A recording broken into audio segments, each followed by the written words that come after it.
Hey guys, Dryson from Dennis Kirk, and today we're taking a closer look at how to match your carbide runner length to the amount of studs you have in your snowmobile track.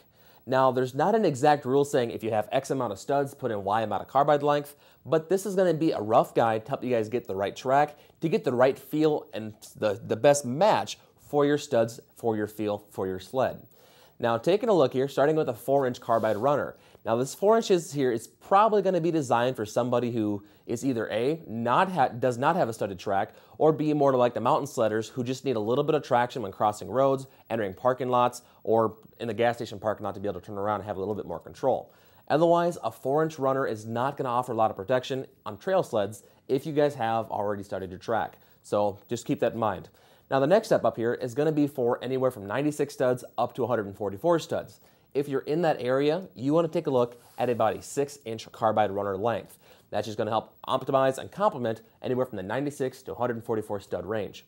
If you're 144 studs on up, you probably want to take a look at about an 8-inch carbide runner. Now, once again, there are half sizes and everything else, so if you guys almost like the fit of a 6, but it's just a little too loose, step it up to a 7, 6.5. You guys can get those as well.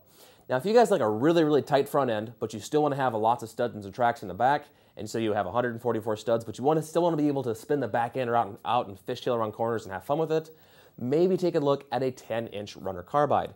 Now, the reason a 10-inch is going to be great there is it's going to offer a ton of bite and a lot of aggressive just traction in the front, and if you want to pin it, spin the back end around, you're still going to be able to do so, and then when you guys want to run carefully, you're good to go. Keep in mind that a 10-inch is going to make steering it a little bit more tougher though, so keep that in mind. So in recap, guys, the more studs your track has, the longer you're going to want your carbide runner to actually be. Now, length is not the only thing you guys want to make sure you're paying attention to because they also come in multiple degrees of, well, sharpness.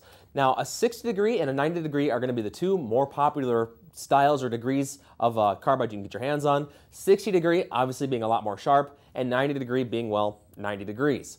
Now, 60 degree is more designed for the race purpose of the race world. They're going to wear out faster, going to give a lot more aggressive bite. So if you guys are looking for something like that, 60 degrees is where you guys want to look.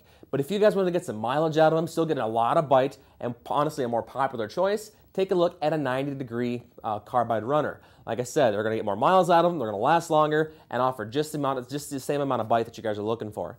So, if you guys are in the market for new carbide runners, studs, or tracks even, take a look at DennisKirk.com because we're going to have a wide selection of products, we're going to beat our competitors' price by $1, and we're going to ship it to you the same day that you order it. For more information, check us out at DennisKirk.com.